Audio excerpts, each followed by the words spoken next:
Thank you. Diane, it's such an honor to be here with you at the end of an incredible day.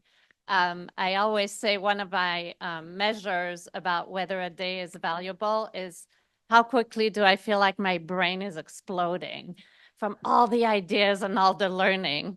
And I'm pretty sure halfway through Anima's talk, I was going, oh my God. And I swear my jaw has not left the floor since then. Um, it's so incredible to be with you in this fireside chat because we go a long way back. And, you know, they say, what is your passion? What's your obsession? For better or worse, I've been a bit obsessive in my career about accelerating the representation of women in technology. And you've definitely been on this journey for many, many, many years. So I'd love to hear from you. You're now a vice president at Amazon leading on AI, but I'd love to hear about your background as a first generation Latina in STEM and how you got to where you are. All right. So yes, it's been an incredible day. I mean, the women that have presented are just amazing. But I think my journey, I look back on it and it's been a very interesting journey. So I am the youngest of three siblings. My parents were migrant farm workers that settled in Ohio, of all places, in the 1950s. And my mother has a second grade education, and my father had a 10th grade education. And my father really believed that education was the cornerstone of opportunity. And so, he set some very ambitious goals for his children. So he wanted my oldest brother to go to MIT. He wanted my middle brother to go to Harvard, and he wanted me to go to Carnegie Mellon. And so, we later on in life, we used to tease my father that he's probably one of the few people that could say that he was disappointed that his sons went to Stanford and his daughter graduated from Berkeley. And he'd say, but it's not the ones I wanted. So it's kind of interesting, right? And after I graduated from Berkeley with a degree in applied mathematics, I went to work for Hewlett Packard. And I credit Hewlett Packard for a lot of my career success. I think someone said it earlier about looking at things from a systems perspective. And that's exactly what HP used to do. They would only hire college kids, and the first 2 years that you were there, you really learned what it meant to be an engineer, right? So you would learn everything from gathering requirements all the way to retiring products. And it was a phenomenal experience for me. And like I said, I credit a lot of my career success to what I learned at HP early on. I spent 30 years in the Valley. I've worked at startups, I've worked at enterprise companies, I've worked at mid-level companies, I've shut down companies, I've raised money for startups. I feel like I have a good background in management. And so, it's been a very interesting journey. The one thing that has been constant throughout my career is that I've been most of the time the only in the room. And by that, I mean, I'm an only daughter. I was usually the only Latina in my education. And, I've certainly been the only woman and a woman of color in the technical executive roles that I've held. And so, I know that I'm different, right? I mean, I stand out like a sore thumb. But that hasn't really affected me that much. I just keep plugging along, and I tell people, that after almost 40 years, in a white male dominated industry, I'm still standing. I'm still here. I'm not going anywhere.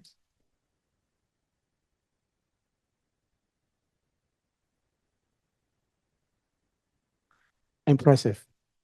Thank you. So looking at where we are today, what is it that excited you about the AI space? Because that's new for all of us. And with your deep, very wide background, what excites you right now? How did you get into AI, and what drives you and what excites you at the moment, right in this time where we are doing this? So, so this is going to sound like just complete heresy, but so technology for the sake of technology has never interested me. I just find that very boring. It's probably why I went into management. But what I find really fascinating about technology, right, is the problems that it solves and the impact that it has on humanity. And if you look at if you look at, AI, and you boil it down, it's really vector analysis on very large data sets, right? I mean, that's the technical problem that you're trying to solve. But what's interesting is there hasn't been that much hype. Or actually, the last time I remember there being this much hype about technology is when Netscape came out in the 90s, right? And it introduced the internet. And no one really talked about diversity back then, right? And what I find really interesting is that it's on the table, right? I mean, almost, it's been on the national news, right? There's been 60 Minutes articles, sessions on it about, the impact of the inherent biases that exist in the data and in the applications that are being written. And so what's interesting to me is, right, that we have a real opportunity here, right, to change that whole narrative. And we can either stand by and do nothing, right? But we know how that game's going to end, right? Or we can actually jump in, right? And I think what the theme of the day has been, we've got to get involved, right? We've got to help, create the applications, create the data, correct the data, right, of these applications. And that's why I'm still here. Thank you. So powerful. I remember those days. And I entered the, women in technology kind of research and program development space around 2004, 2005, maybe a little earlier. And I remember telling people at dinner parties what I did. And I said, I work on behalf of women in tech. And people would go, why? And literally some people said, but women got the vote. Like, and these were from people who worked in tech. I'm like, have you looked into your meetings? What do you mean, why? Right? So I think you're right that the vocabulary, the conversation, if you had told me these years ago that people would want to talk about implicit bias, I would have said, I don't believe you. Nobody wants to talk about that. So it is exciting that the conversation has moved, even though it can get frustrating that the pace of change is so slow. Unfortunately, that's how big societal problems work, right? They're not solved overnight, and that's why we need generations of successive movements. I want to ask about leadership. So we know from research that when you're the only one in the room, the one that doesn't fit the stereotype of success, maybe your credibility is getting questioned more. Maybe you feel like you don't quite fit in. And we know from research that that can push people who are from underrepresented backgrounds to kind of hide parts of their personality to try to fit in. They don't want to say the wrong thing, or they can hide who they are a little bit and be maybe a little more scripted. And the thing that's always struck me about your leadership is that you're so authentically who you are.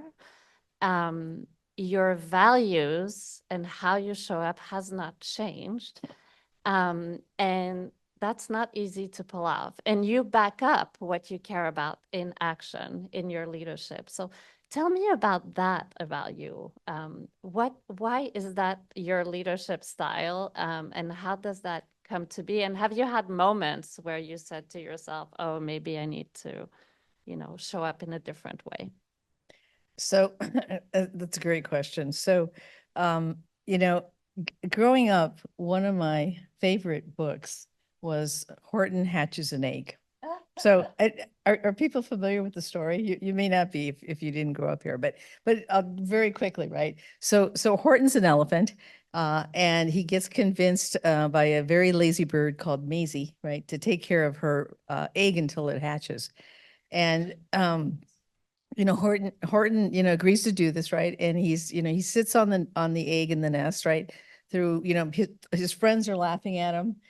He weathers storms, right? He gets captured and he gets sent to a circus. And through all of this, right, he keeps repeating the phrase, I said what I meant and I meant what I said. An elephant's faithful 100%.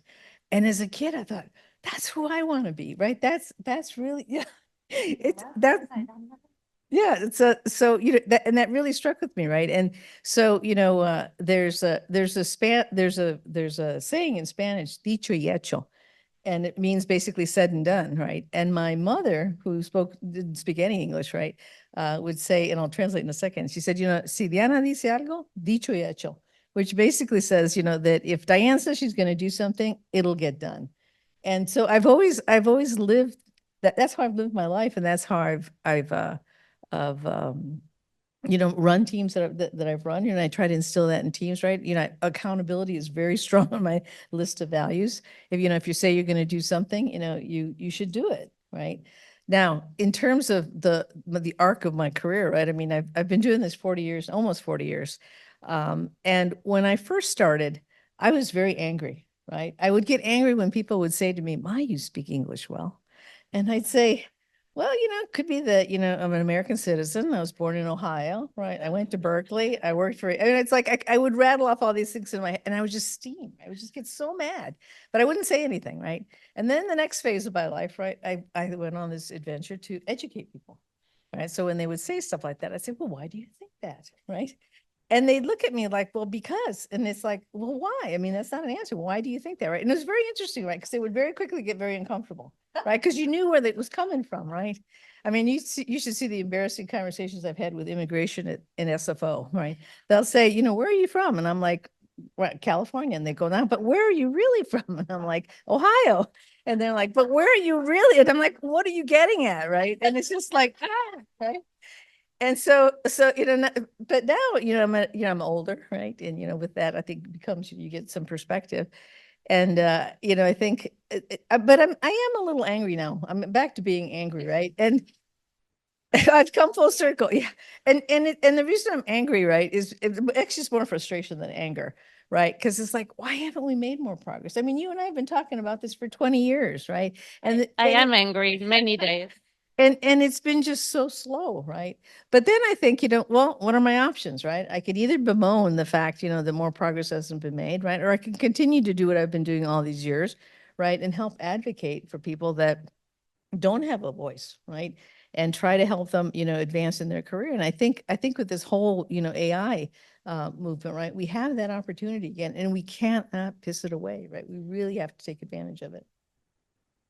Is there anything that you see is going on at Amazon? I know Amazon has done a lot on DEI, and you're certainly a very visible figure there. Anything that you think is happening in this space that you think is a bright spot? So there's a number of programs that Amazon hosts that are corporate wide. There's Amazon Future Engineer, where we invest in low income students that are working their way through college. We give college scholarships. But one of the projects that I'm just really excited about right now is I was at a conference in April, and it was an Amazon internal conference for women, Latinas at Amazon. And one of our employees came up to me and they said, "Do you know that we have a lot of people with master's degrees, PhDs, and computer science degrees in the fulfillment centers?" And I went, "What?" And she said, "Yeah, people come to this country with these degrees from other countries. And because they have to work to stay in the country, right? And they have to feed their families, they take these jobs. And then it's very difficult for them to move out of those jobs, right? Because they're pegged at a certain level and people won't talk to them." And I said, that's just wrong. I mean, that is so wrong on so many levels. We've got to fix that. So we're now piloting a program, right, where we're looking at meeting with these people, right, and saying, okay, you're here, I mean, English is a barrier for a lot of them, right? So we're extending classes for them to learn English better and communicate. And then how are we going to get them into these roles where they belong? So that one's the one that I'm really excited about and that we just launched.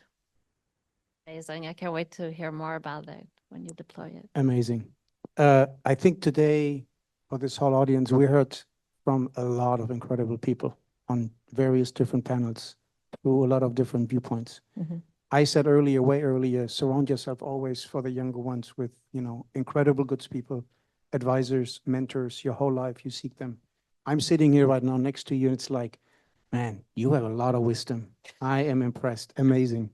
Thank you. If you look at all the people here, particularly the ones who are still students with your 40 plus whatever years of wisdom, I would assume they are maybe not scared, hopefully excited, hopefully passionate about taking this AI opportunity, like probably what we did in the late 97, 96 when Netscape went public and the internet was still a foreign kind of a word. So we are living in this phenomenal moment right now that most of the younger people may not even recognize at the moment. What is your advice to these next generation of executives, leaders, project managers, system level project managers, as we heard before? What advice can you give them? So I would say that, like my father, right? I really do believe that education is the cornerstone of opportunity. And especially in technology, right? I mean, that's kind of a given, right? You have to have the technical training and background in order to be successful in these fields. And we oftentimes, I think, kind of over-index on just the technology part of it. I mentor a lot of people, and I tell them that, there's three things that you really should consider as you're kind of going through your career. And this is especially true of women in marginalized teams, right? Is that you have to believe in yourself, right? Because if you don't believe in yourself, guess what? No one else will, because people will sense that, right? And you have to believe, and I think someone said it earlier, right? Is that you have to believe that you belong at the table, right? Because you've certainly earned it, right? But you belong at the table, and you have to have that mindset, right? The second thing I tell people is you have to have a lot of grit and determination, especially as a woman, right? Because people will knock you down. There's more people that are willing to knock you down and tell you can't do something than people will lend a hand. So, you have to have a lot of grit and determination to stay in the business and move forward. And, I mean, we're all human, right? I mean, people are going to knock you down, but, how do you respond to that, right? I mean, okay, lick your wounds. Everybody does, right? Because we're all human.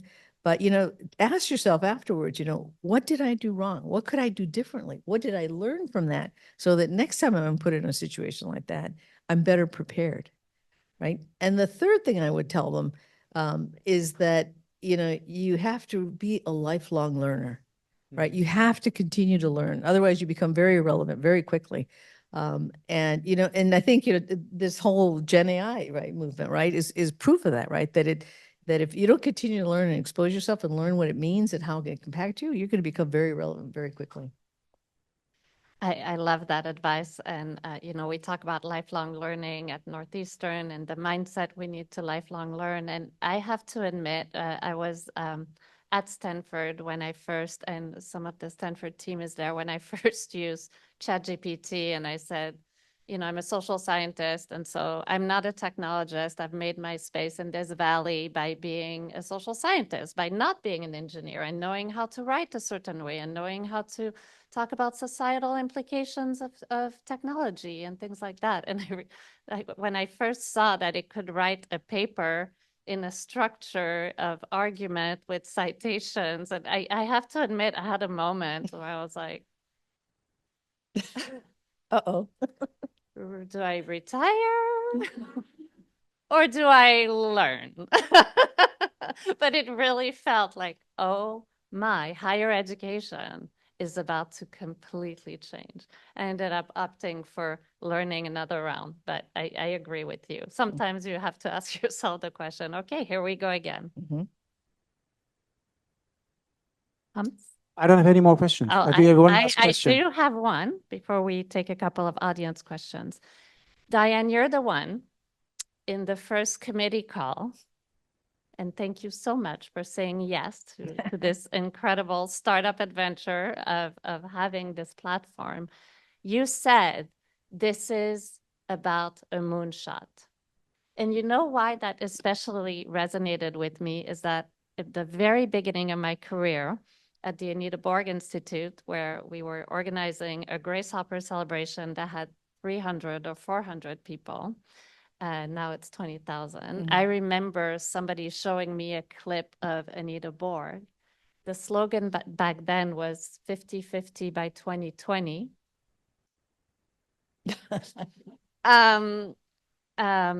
And she had this clip, and I never got to meet her in person, but she got this clip that said, we need a moonshot. And that's what the first thing you said. And I said, yep, we still need the moonshot. But what is your call to action for everyone? Well, first of all, let me just briefly say why I chose that. So during the JFK's moonshot speech is one of my favorite speeches. And if you never have watched it, you look it up on YouTube. It's a fascinating speech. But for those of you that haven't seen it, right? So the context is it's the height of the Cold War. And, we're at odds with Russia. And Russia in October of 1957 launches its first satellite, right? And then to add insult to injury to the US, right? A month later, they launch a dog into space, right? And, a couple years later, they send a man into space, right? And so, we Americans do not like to look bad, right? And we're a competitive bunch, right? So JFK is giving this speech at Rice University, and he calls the speech, "We choose to go to the moon." And in the speech, in that speech, right, he talks about a lot of things. He actually, it's amazing because he talks about a lot of the technology that is yet to be built, right? About the math problems that are yet to be solved. And then he says, you know what? Before the end of this decade, we are going to put a man on the moon and we're going to bring him back home safely. And, if that's not a BHAG, I don't know what is, right? I mean, we haven't put anybody in space, and here you're saying we're going to put somebody on the moon and we're going to bring them back, right? And so I think, when you asked me to be on the committee, I thought, that's what we need. We need a rallying cry, right? We need to make sure that, that people get excited and know how important this is and that it's possible, right? And I firmly believe, and I've seen this in my career over and over again, right? If you set a BHAG for people, they will rise to that, right? I mean, my father's saying, MIT, Harvard, Carnegie Mellon, right? I mean, they were farm workers, right? I mean, the thought of the three of us going on to the colleges that we did who'd have thought, right? But yet, he set that goal, right? And so, if we set that goal that by 2030, right, we want to have, equal diversification, of representation in these fields, right? I think we can do it, right? But we've got to get behind it and we've got to do it. And it's everyone doing their part. I'll close with giving you a story that when I was at Berkeley, I used to do a lot of mentoring and in East Oakland. And so for those of you that are familiar with the area, right, it's a rough neighborhood. And, most of the kids don't graduate high school, much less college. And we would go into the schools, right? And we would tutor the kids in math and science. And I remember one of my things was, I would tell them, when somebody tells you you can't do something, ask them, why not? Why not me? And so, then fast forward 10 years, right? And I'm walking down Telegraph Avenue in Berkeley with my 5-year-old daughter. And this young man comes running up to me, this young Latino. And he goes, "Are you Diane?" And then I grab my daughter, move her aside, and I go, "Yes."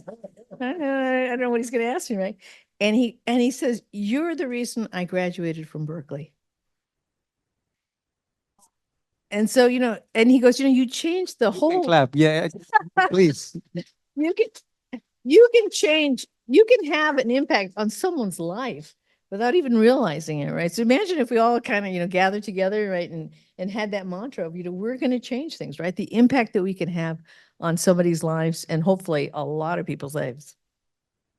This is such a perfect moment to get back to how we started. If not now, then when? If not you, then who? Thank you so very much. And in 2030, we will reserve 15 minutes in that presentation, and we will summarize, looking back, what we started today, how we have progressed with everybody's help, and hopefully you invite other people to this particular mission with a moonshot, the target 2030. So thank you very much. Thank you very much, Diane, for supporting this excellent interview. And with that in mind, if you please hang around for a little bit, because at this point, we have the honor to close this amazing day. Hopefully you join me with that. And we are giving out the very first 3 awards for people who have truly made an impact. I don't know if anybody is still outside networking. I don't see Radhika. Where is she? Is she outside? If you see any speakers from before, if they could please come in. There's a reason for it. If they could please all come in. So give us a minute to set this up. Thank you very much again.